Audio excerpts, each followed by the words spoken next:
I want to introduce you all to Michael Wedgley. He is a regenerative landscape designer and soil consultant. And we are happy to have him here this evening to give us an introduction to permaculture. So welcome, Michael, and the floor is yours. Great, thank you. And I also just want to say too, before I start, that I also have somebody with me that works with me and is apprenticing under me named Heath. And so they're going to also be presenting some slides to you guys. So with that said, let's get started. Oh, now it's not moving. There we go. Okay.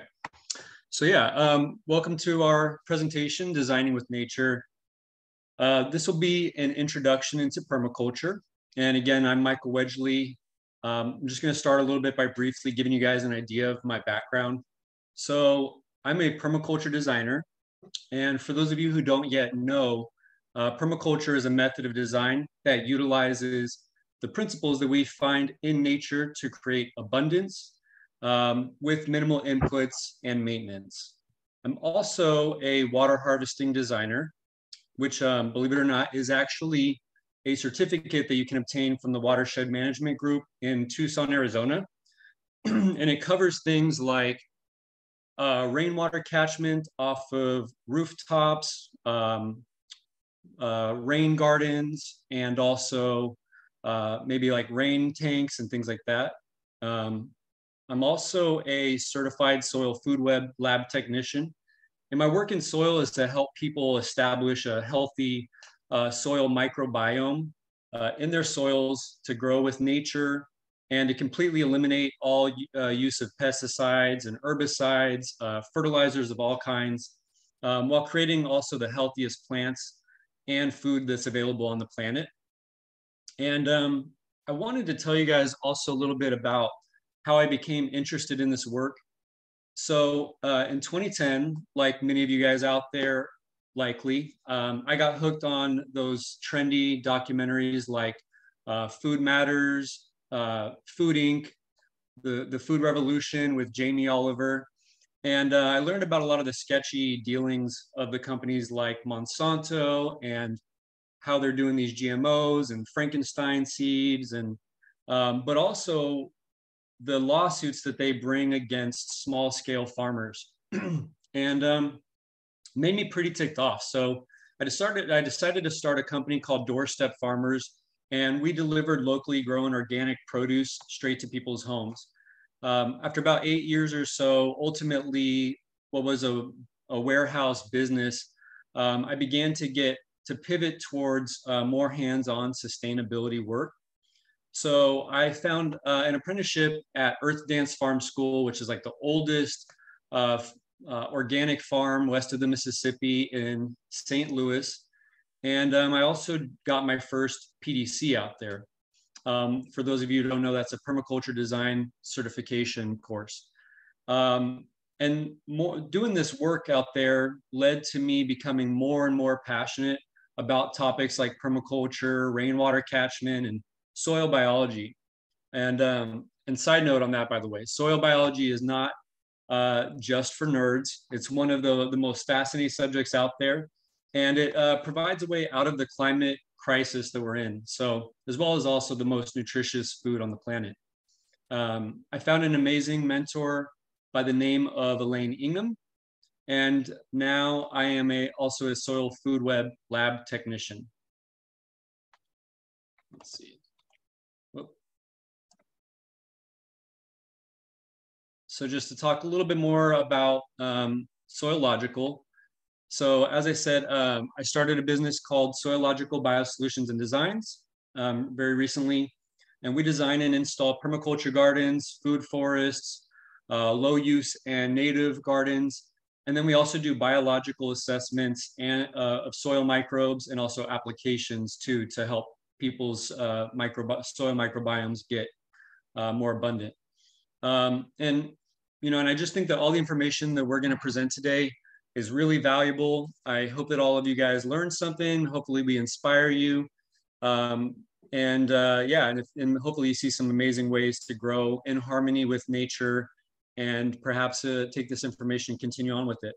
So, and also lastly, we'd really like to be a resource too to the community for all of you. So, you know, whether it's answering questions by phone or email, or to give you some guidance, do a design on your property, possibly install a garden.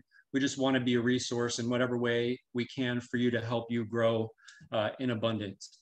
So with that being said, I want to just briefly introduce Heath and let them tell you about themselves. Hi, everyone. My name is Heath. I just started apprenticing with Michael after getting my permaculture design certificate through Vital Cycles and Sustainable Solano this past winter. And I am going to be presenting some stuff with Michael tonight. So I wanted to share a little about myself.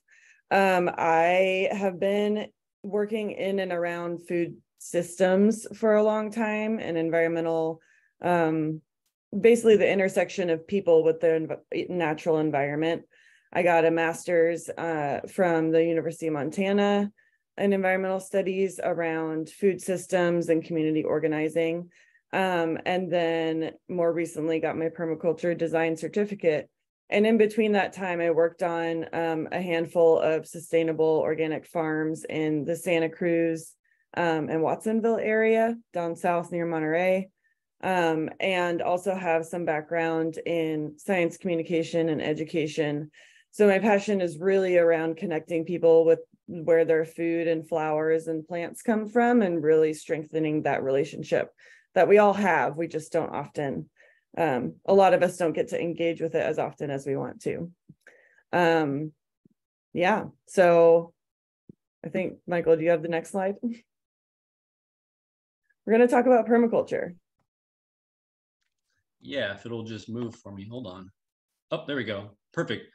So yeah, so the question is, what is it? Permaculture, what is it?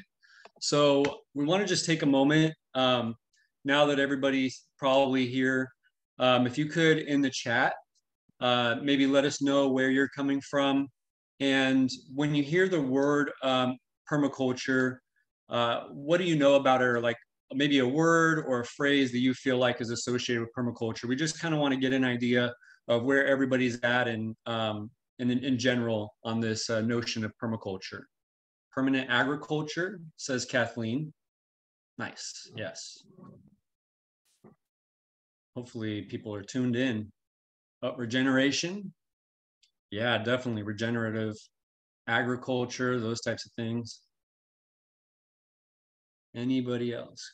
Contributing to the land, heirloom seeds. Very cool. We had environmentally sustainable up there. Oh yeah, totally environmentally sustainable. The problem is the solution. Man, people are coming out with principles right off the bat. I'm wondering, Alicia, would you like to tell us more about the contributing to the land? Because that's an interesting notion. Sustainable farming. Oh, she's probably muted. Do we have to unmute her? Sustainable farming. Absolutely. Alicia says that she is muted.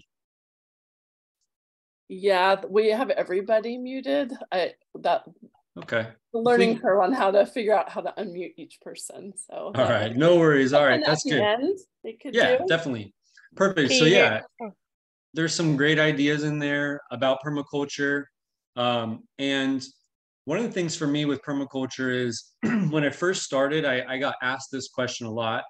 What is permaculture? And I mean, I still get asked it, but in the beginning, it was really kind of difficult for me to describe it because, you know, all of you guys just put something in there and it's all different. And, you know, if you say it's regenerative agriculture, then what is permaculture still? That doesn't really answer the question. It kind of gives you a different word to define. So I came up with this definition that I really enjoy. And I feel like it pretty well describes it. So permaculture is a design discipline that uses principles which we observe in nature to create regenerative and sustainable landscapes.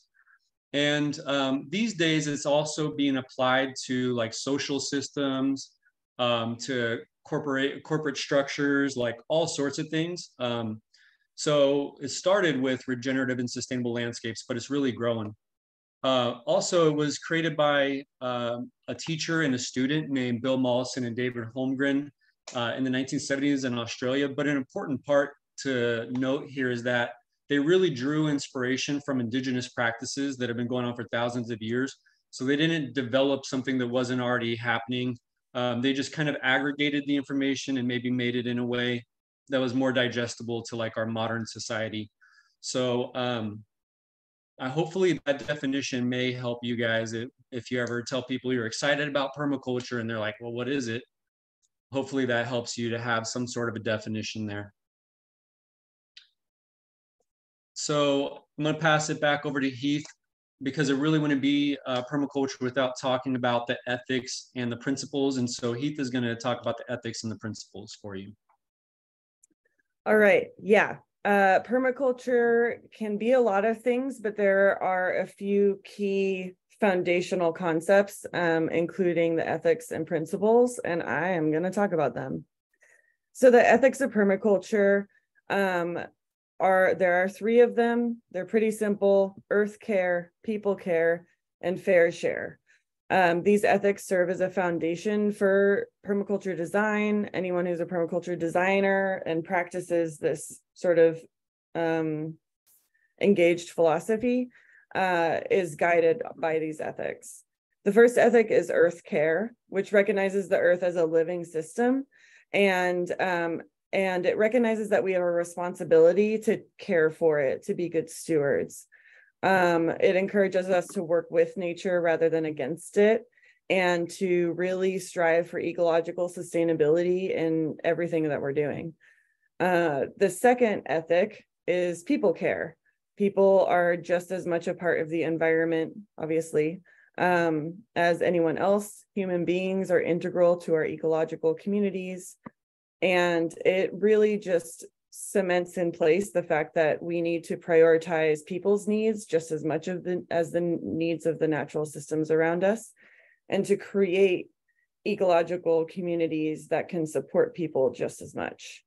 And then finally, the third ethic is fair share, which recognizes that resources are limited, and it's really the justice aspect, or the justice ethic of permaculture.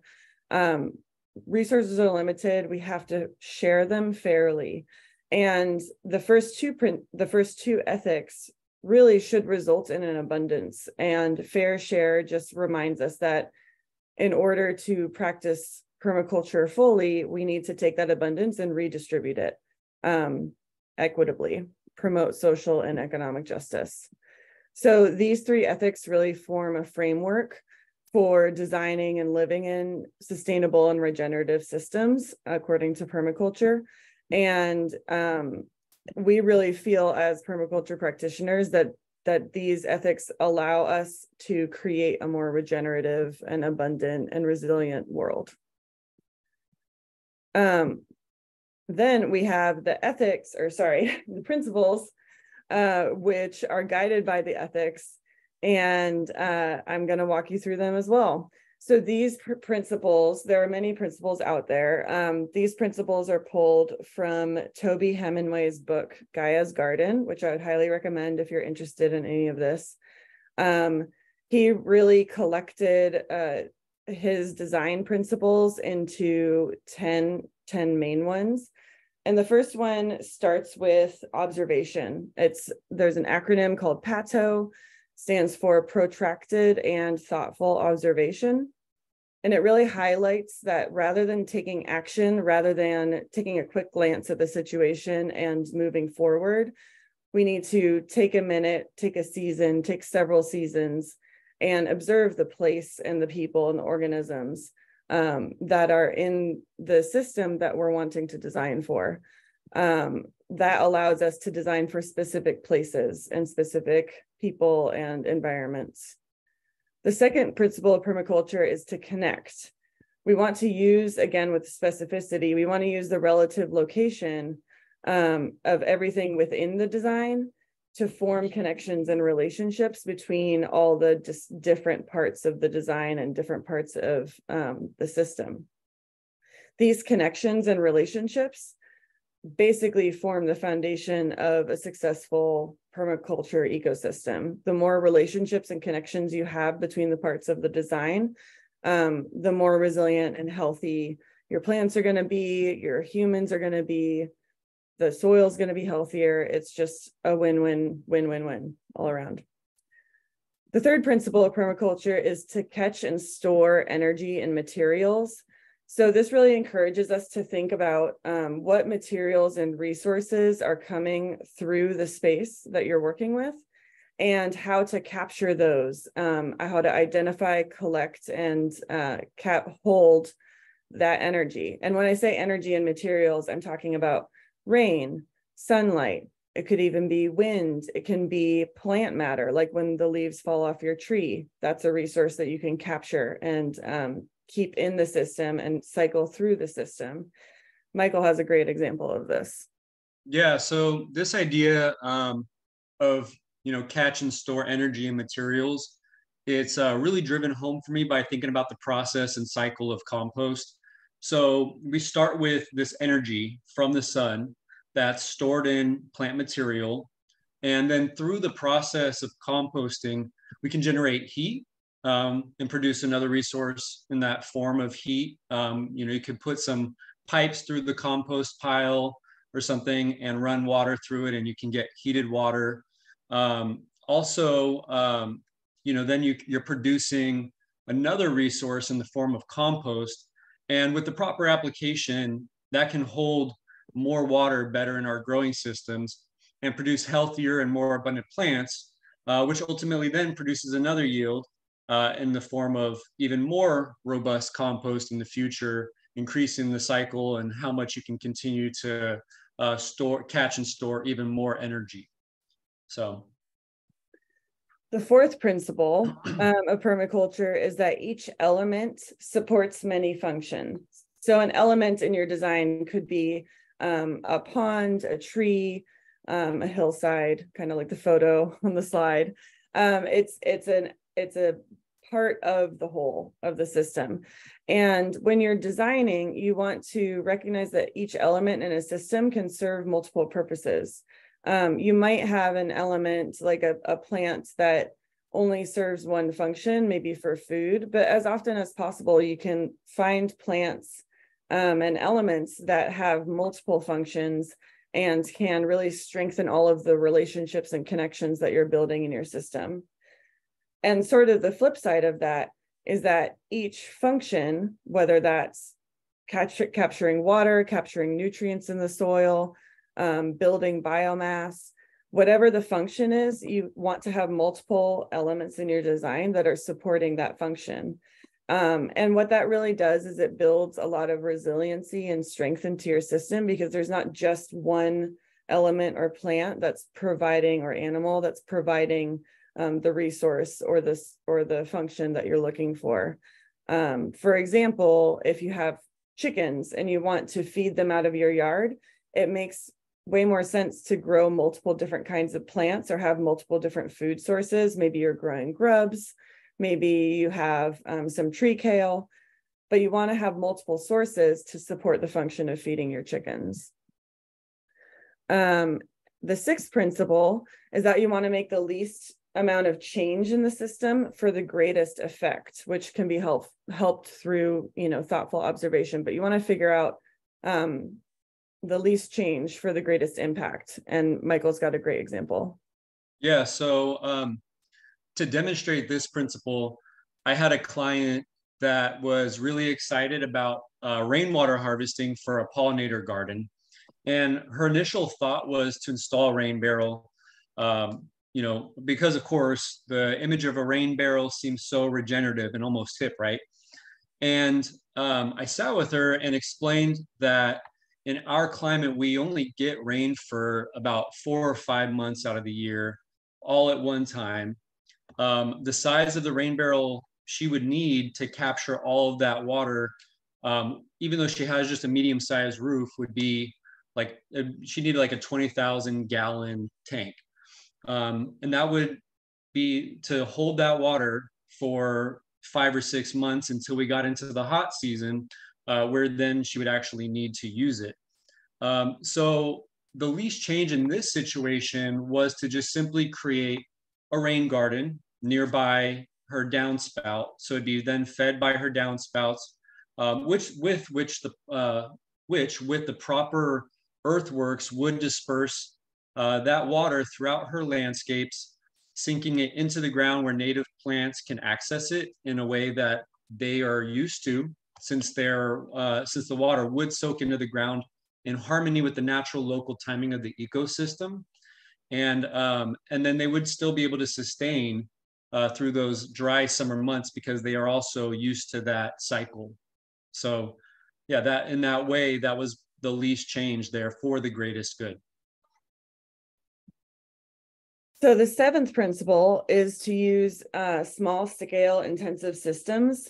This really emphasizes working with small and diverse areas that create basically maximum productivity, efficiency, and sustainability. By focusing on these small, intensively managed ecosystems, you can really maximize the outcome, basically what you get, while minimizing negative effects like you find in larger monocrops or diseases that will spread through gardens that are mostly one kind of plant, that kind of thing.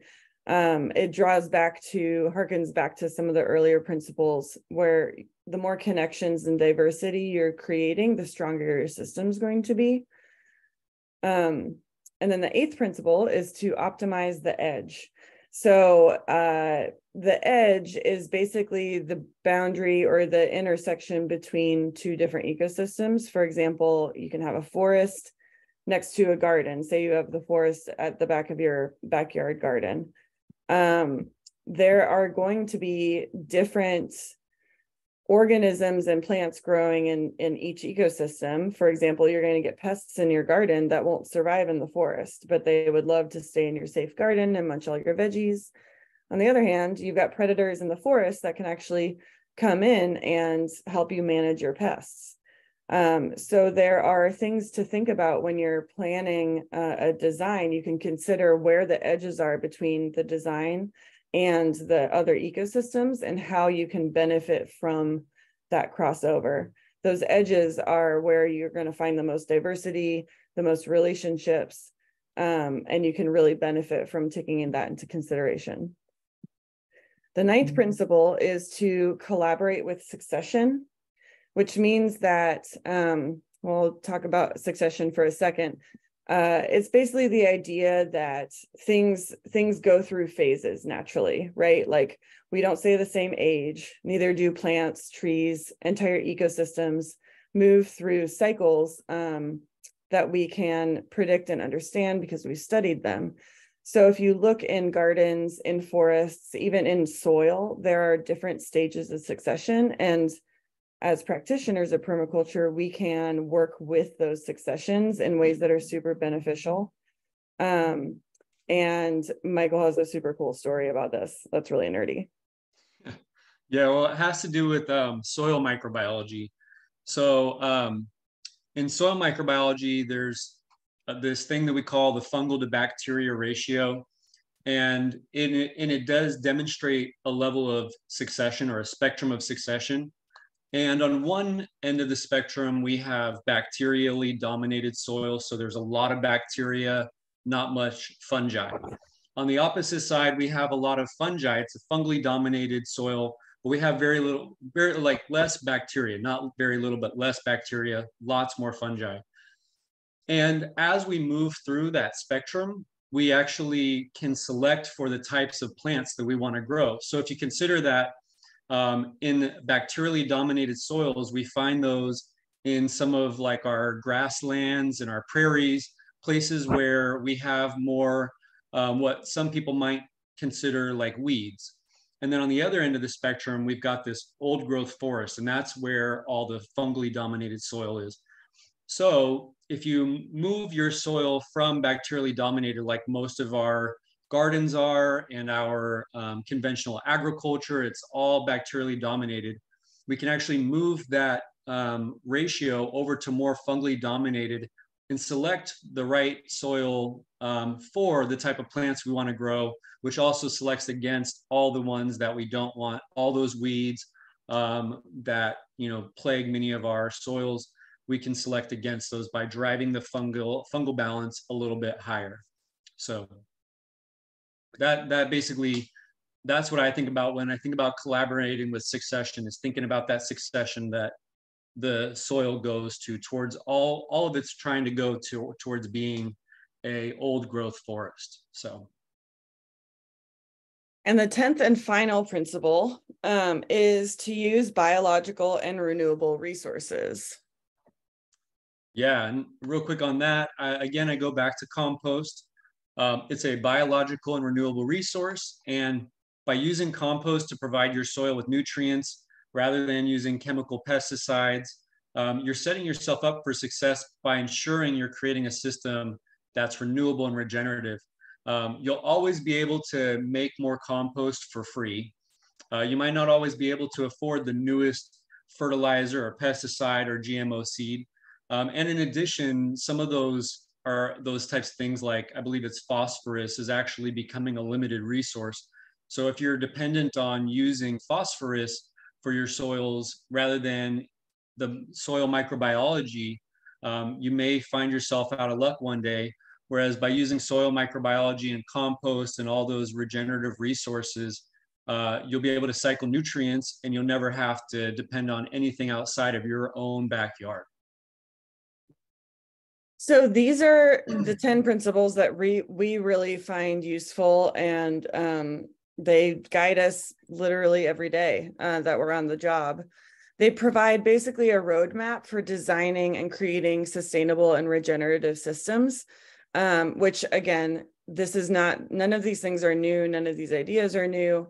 These are indigenous practices largely that have been updated and translated into what we use today. So we want to carry on these methods of ecological observation and relationship building by incorporating these practices and principles into our designs and also into our lives. I mean, I encourage all of you to think about how all of these can show up in your day-to-day lives, whether or not you have a garden, because I really do think they allow us in our lives and our gardens to create more resilient and productive and sustainable systems that can support our communities and the well-being of the planet. And Michael's going to talk about what that looks like in practice. Yeah, so I'm going to talk to you guys a little bit about the way that permaculturists practice these principles, and hopefully you'll find some things that maybe can be done at your home. One of these things is to create food forest gardens. And so food forest gardens, they're a really big hallmark of permaculture.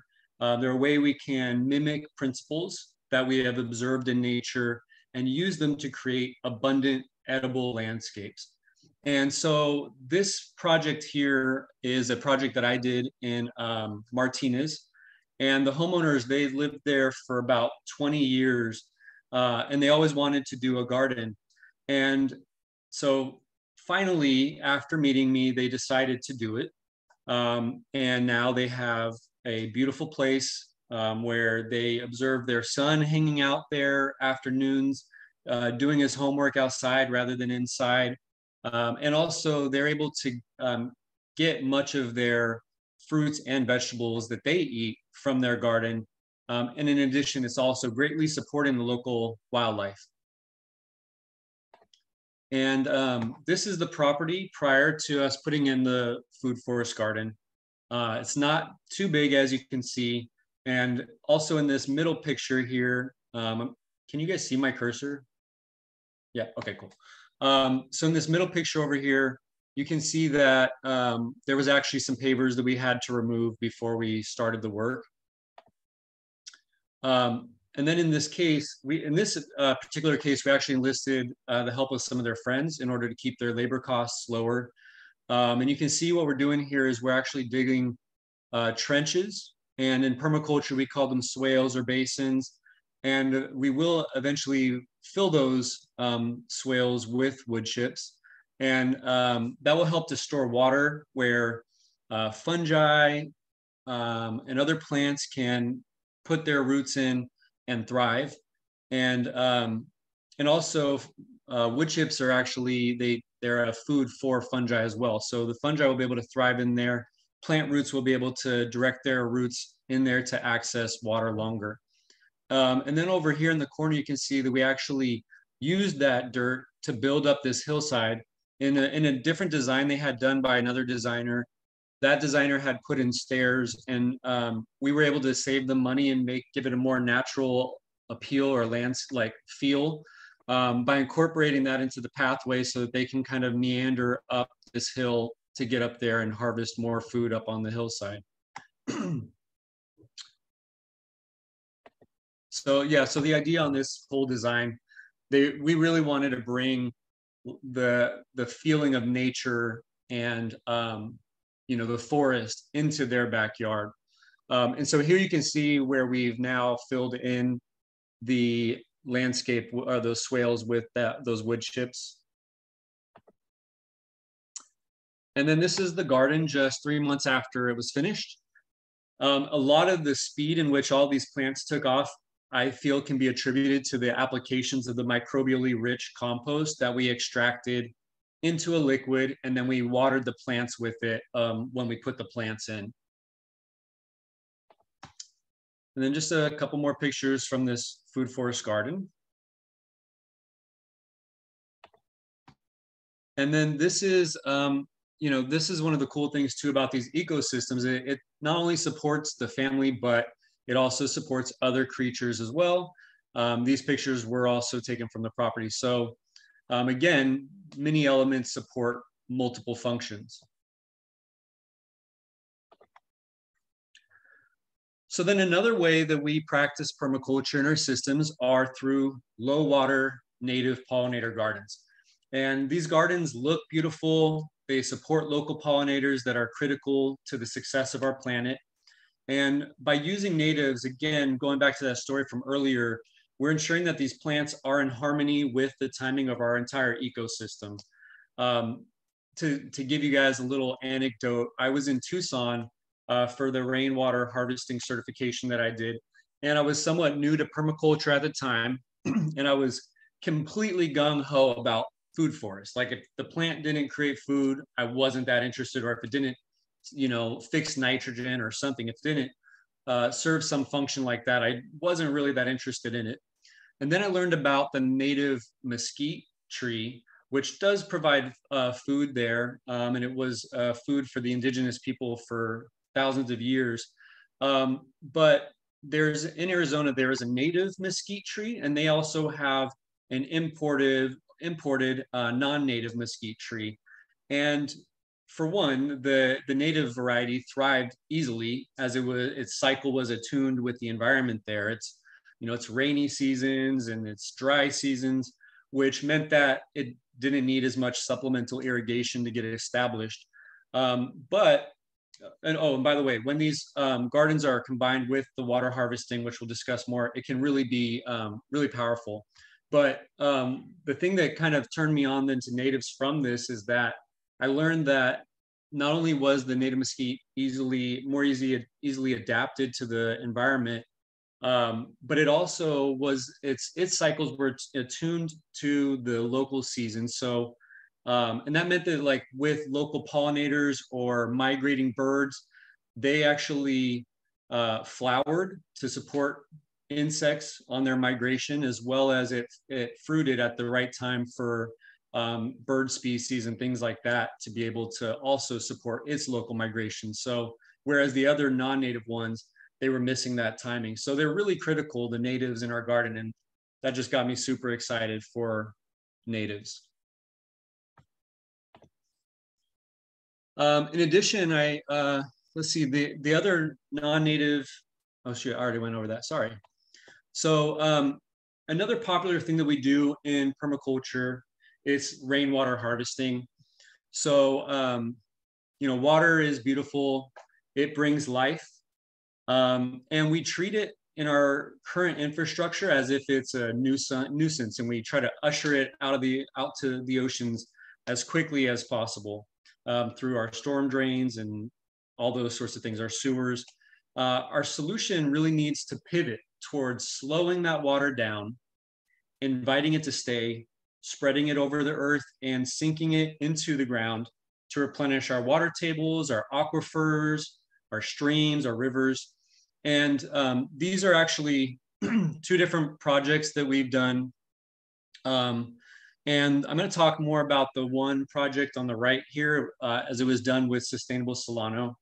But first, I'm going to have Heath go over a critical component of this, which is the importance of the hydrologic cycle to really hit home the importance of rainwater harvesting. All right, folks, bear with me. Come along on this journey. So rainwater harvesting, I'm sure y'all have heard of it. It evokes a really, I don't know, interesting idea. How do you harvest water?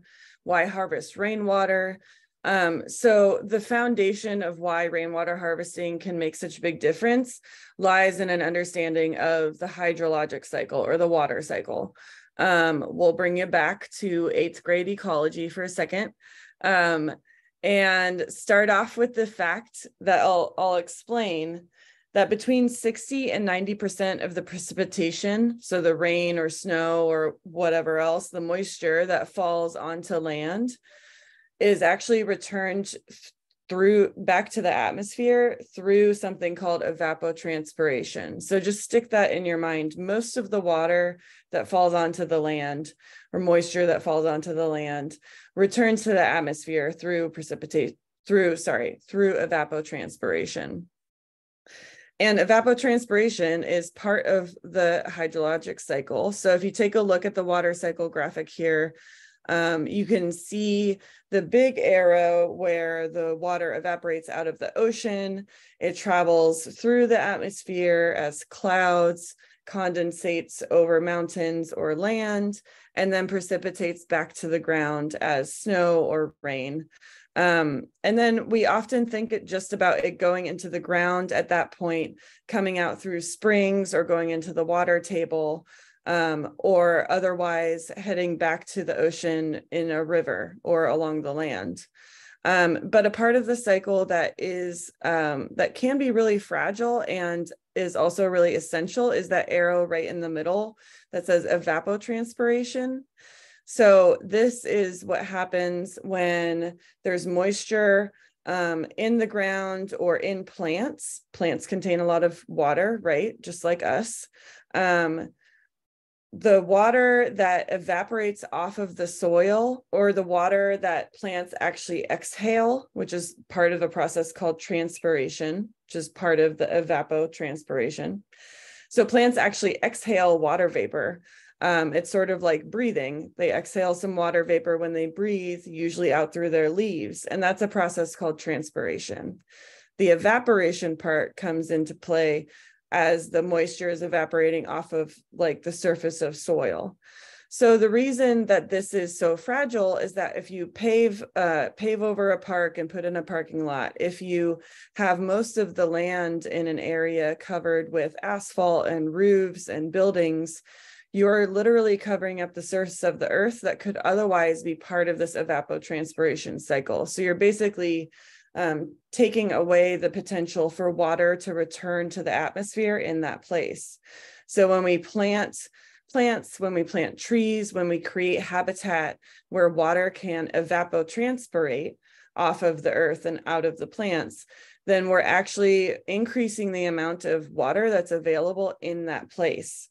So it's a kind of beautiful way that we can affect the amount of moisture in a place on a system and ecological level.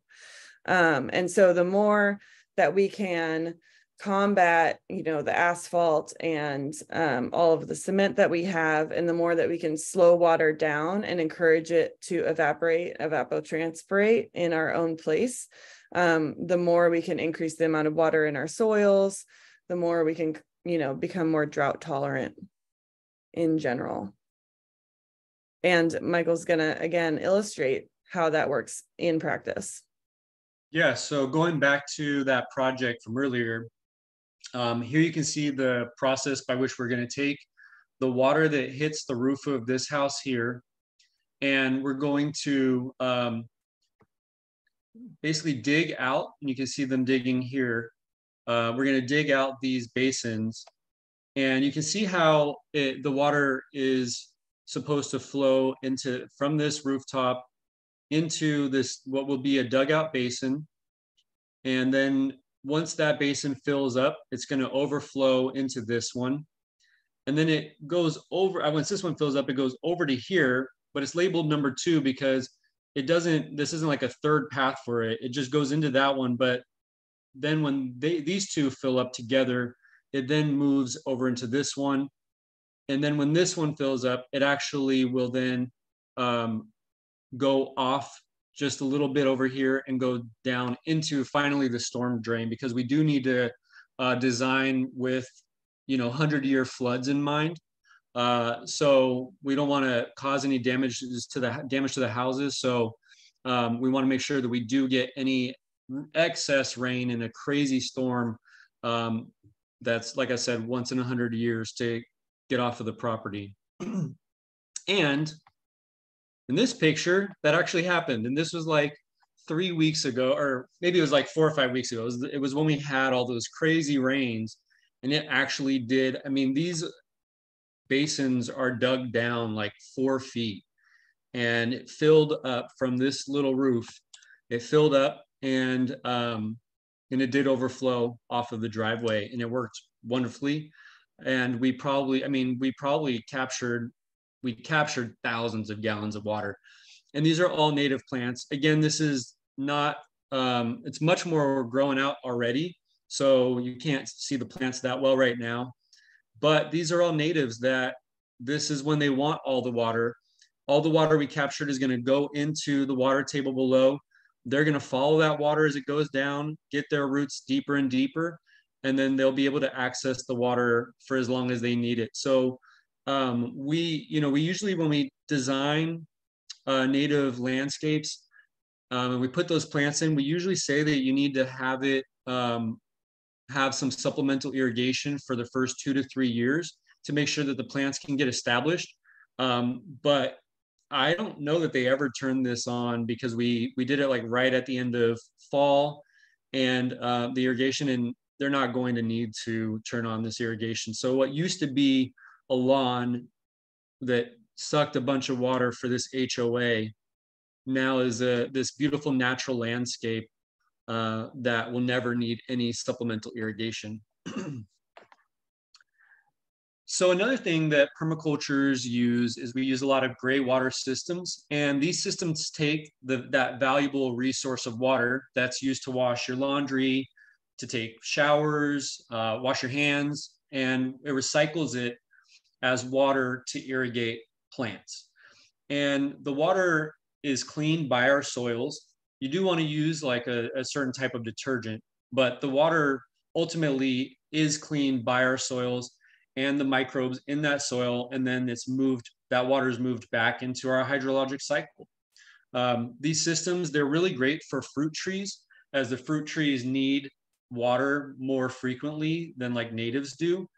And since, we're consistent in our laundry and hygiene, well, most of us anyways, this is a great connection though that we can make to maximize the impact of household water usage, and it's fairly inexpensive to put these systems into your garden.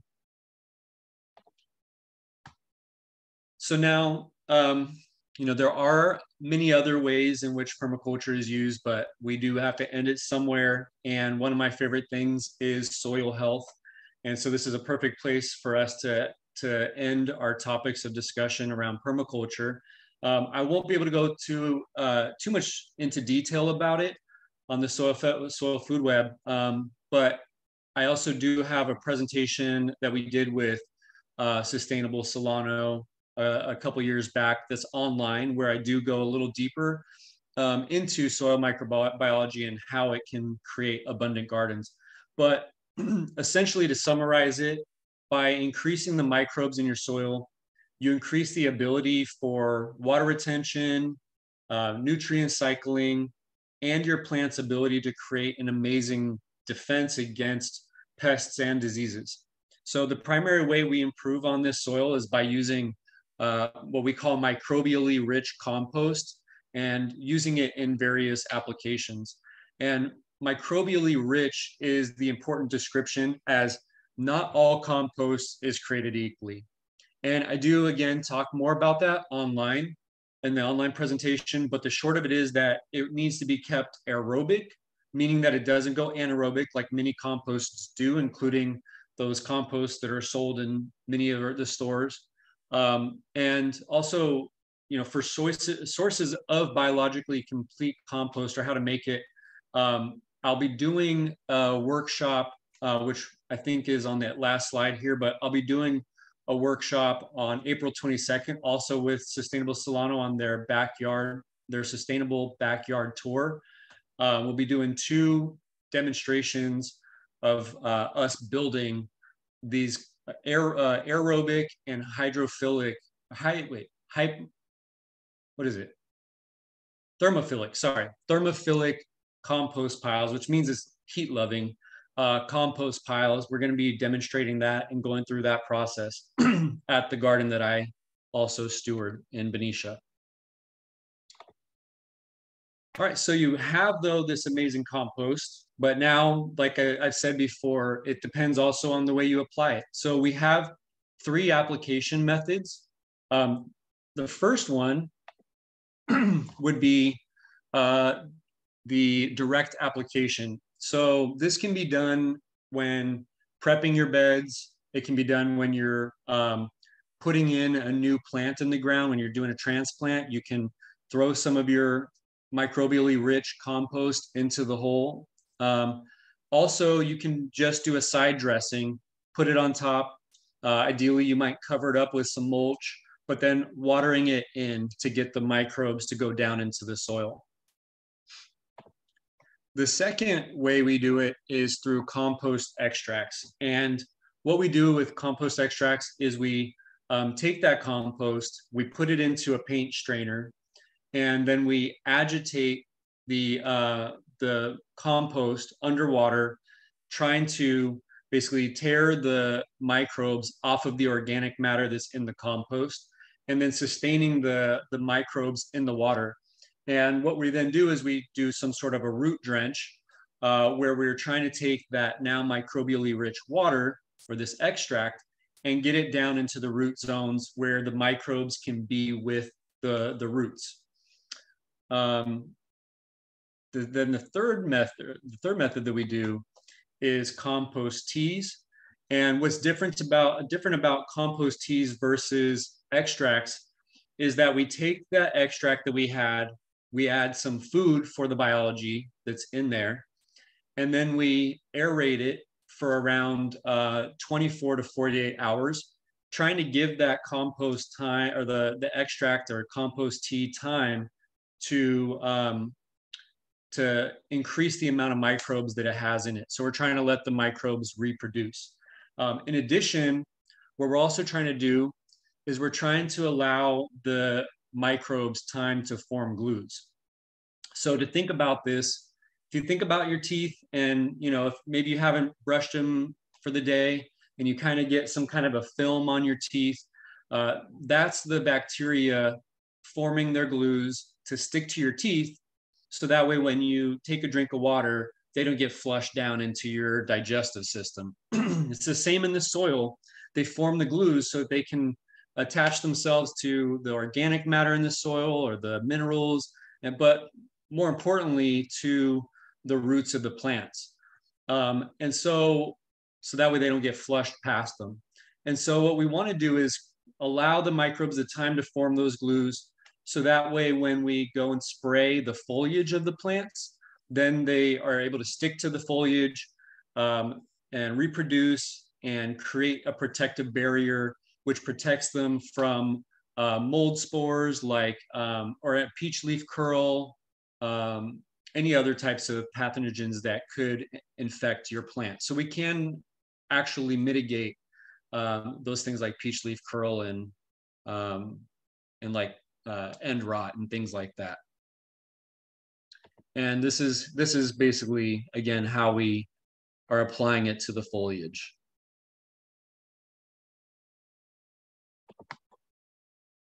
So to just summarize a bit about all the things that we talked about, permaculture does make up many different approaches to land management. Again, we weren't able to talk through all of them, and this isn't all of them even, but these are like some of the main things that we are really trying to advocate for. And it can be about how you grow food through food forests in your gardens, or regenerative farming on a more larger scale food production. It can be rainwater catchment and native pollinator gardens that are really powerful when used in combination, as we discussed. It could be soil health and soil systems. Both of these really are complex systems, and by using permaculture to try to address them, we're able to create resilient systems with permaculture. And then living buildings and gray water usage is just really living in ways that are not,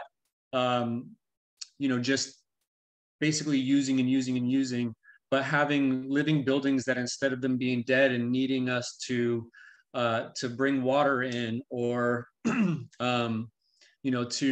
create electricity miles away, we're actually doing something. Like, we have these living buildings that actually create rather than just use. And I wanted to just talk about some of the future projects also that we're really interested in doing in the future, just in case any of you guys know about anything like this. We're really interested in some watershed restoration, restoring watersheds, and then creek and marsh restoration as well. So if you happen to hear of anything like that, please let us know. Also, in addition to helping out in any way we can with your guys' projects. I know that if you have any questions, you can enter them into the chat. I know we had one was about the name of the certification that you got, and I think it was the water conservation one with the Brad Lancaster. Yeah, there's a question on that. Yeah, so that's from the Watershed Management Group in Tucson, Arizona, and it's titled Water Harvesting Designer certification. Okay, water harvesting designer. Okay, that was one of the questions that we got. And I know you mentioned there was some attendees gifts. How do they go about getting those gifts? Yeah, so they can email, and again, also same with the raffle. So the raffle we're doing on the 22nd, and either of those, just email michael@soilogical.com, and we'll make sure to get you in the raffle. Or if you wanted to come on to the 22nd, or again, we also are offering to come in, do that compost extract, so we can bring those things with us if we do a consultation. Great. I'm just looking. I want to put your contact information. Oh, yes, thank you. Was there anybody else that had any questions? Doesn't look like we have any. Nice, first time. We covered everything. Well, no questions? Anything? If there's questions, you can hang around just in case. Yeah. But if not, and I think I figured out how to unmute too. So oh, nice. Yeah, I'd love to integrate gray water capturing when designing my large backyard. I've been mulching for 3 years. We can't unmute. Do you want to unmute? Let's see if I can. Yeah, that'd be great. Let's see if what was it, Terry? Let's go to Terry. Sorry, you guys, I'm a little bit of an old lady. I think I can do it too. I think I just did it. Terry, can you unmute? Did it work? Yes. Yeah, we can hear you. Woohoo. Thanks, Jazz. Because I keep getting messaging saying the host is not allowing them to unmute themselves. So I've been mulching with cardboard and dirt and compost for the last 3 years, getting rid of lawn and weeds and what have you. So now I'm ready to go. And it's a 2-story house. My shower's up on the top floor, and I gather the water and I take it down in my buckets and I throw it into my little barrel and stuff like that. But I would like it to actually happen. So what would be the best way to, or who to contact? Are you the person to get that system going? And then when I'm designing the backyard, I want that to be with it, not something separate. Are you looking to do like your shower as well, you said? Well, that's where I'm using it. I could probably use the washer and sink and stuff. So I'm not sure. I just need somebody to show me how to do that or what the process is. Yeah, definitely maybe send me an email, because it depends on the complexity. Some of them, you know, if it's a 2-story, can be really difficult. It might be a little bit out of our scope. So it depends if it's in our scope or not. But if it is difficult, then we might be able to point you in the right direction to get that part done. But the thing with the like design stuff, that's kind of where we come in also. And like I said, we can do some systems, but even if we can't, we can at least do the design on how it works, because that's maybe even some of the more important stuff is you can set up the system to have it go into your yard, but you want to make sure that it's being utilized properly. Exactly. Okay. I'll email you. That'd be great. Thank you. Yeah, absolutely. Thank you, Terry. And I wanted just to touch a little bit on the gray water part. So there's laundry to landscape gray water that is not it doesn't require a permit. But when you talk about a shower to the landscape, that's called a branch drain system. And that is, you're cutting into existing plumbing. So it requires a permit. So there's 2 different ones, but I welcome you to come to our tour on April 22nd, because we're going to have gray water education in both Benicia and Vallejo. The people from Gray Water Action will be there, and so you could see some systems. I know I want to go, but I'm going to be out of town. I said, darn. Oh, another time. Well, another time. Take care. Thanks for your question, Terry. Yep, and there's something about rebates in there. Yeah, the Solano County Water Agency offers some rebates. And there's also a rebate going on right now that one of our clients that we just did like an assessment today. I think they are getting like $1,500 to transition their lawn to a native or low water use landscape too. So we also maybe can, if people are interested, we have those resources too. So Virginia's asking, where can she find more info? Where can I find learning resources or useful training? Virginia, would you like to unmute yourself and there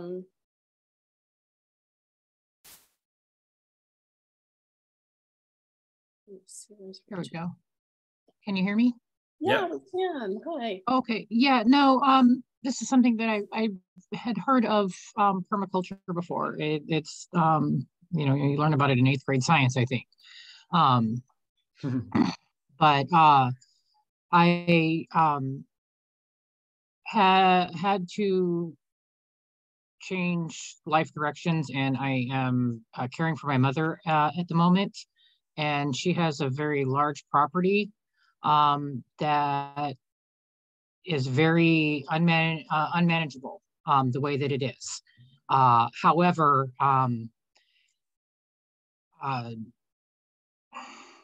it would be a shame to build over it, but it could definitely be put to better use. And I'm not, I don't want to go and build some prefab greenhouse back there or something. I'm not looking for a she shed. I'm looking, I want the, I don't know, I want it to look the way that it's supposed to, like a backyard, like a piece of natural land that it is. She has almost an acre. It's like between 2/3 and a whole acre. Yeah. So wow. I would much rather it be the way nature intended it for it to be. And it's definitely something that I've always been interested in. Where do I go to? I mean, is this something you just, you you're passionate about it, you just take whatever classes you can find. Initially, possibly, because that's kind of, yeah, it is kind of difficult to find direction somewhat in like this field. And that's why Sustainable Solano is really great, because they do offer opportunities for new permaculturists that have just gotten like their certification to get like some practice in. They also have workshops that you can attend, some that are strictly educational, some that are actually like working on like installs in the community.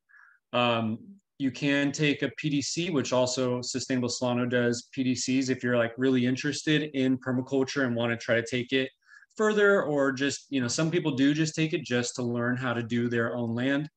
Or if it's something, we also have clients that they love it, but they're busy doing other things in their lives. And so they bring us in to consult, and then they can maybe do the work, or, so there's a full spectrum. So if you may be able to give us more information, we might be able to help direct you to where you can get started. Because that is a difficult part of getting started on this stuff, is where to start. So yeah. I mean, like I said, I'm a single parent, so I've got 2 boys. One of them is, aged, he just graduated, but with the yard being, it's a lot of land. So for one person, I'm like, when you look at it, you're like, oh, that doesn't seem like much. But if you had half a dozen people, sure, no problem. It wouldn't be much. Yeah. And I don't know. I mean, I've lived in a lot of different places. I moved here to Wisconsin. I live in Wisconsin, so I don't know where you guys are located. I saw California somewhere. And I'm like, yeah, that's you probably aren't going to be coming to see me. No. Which is why I'm asking the questions I'm asking. And, I'm like, if you've got any directions you can point me in or something, that would be amazing. Yeah, so maybe PINA, which is the Permaculture Institute of North America. That's where like Heath and I are certified through. Okay. That's kind of a big certification in North America. And they would, I think sometimes they list maybe the classes that are going through them. Do you have any other ideas, Nicole? I mean, hold on. And I'll start. Yeah, I'll actually. Sorry, I was trying to look up the PINA to put it in the chat. It takes me a minute. I mean, just looking at permaculture design certificate would be what I would look in locally into your area. And then that should, something should come up for that. I know they also have some online ones as well, Okay. Yeah. And they maybe won't be as expensive if you do them online too, and you do learn a lot of the techniques. So yeah. Okay. Yeah, I've been taking some classes through my library, the community college extension and things like that. And yeah, everything so far I've come across is it's kind of like the introduction to permaculture, like we're having here this evening. And I'm like, okay, well, I'm totally on board. I would love for the entire earth to work the way that it was intended. And if we could all get along, get together and work together, you know what? Yeah, we wouldn't have a housing crisis. We would be, no food shortages would probably be a distant memory. But, journey of 1,000 miles began with the first step. And well, you know what? Eventually there'll be enough of us. Yeah. Thank you, Virginia. Heath put Great Rivers and Lakes.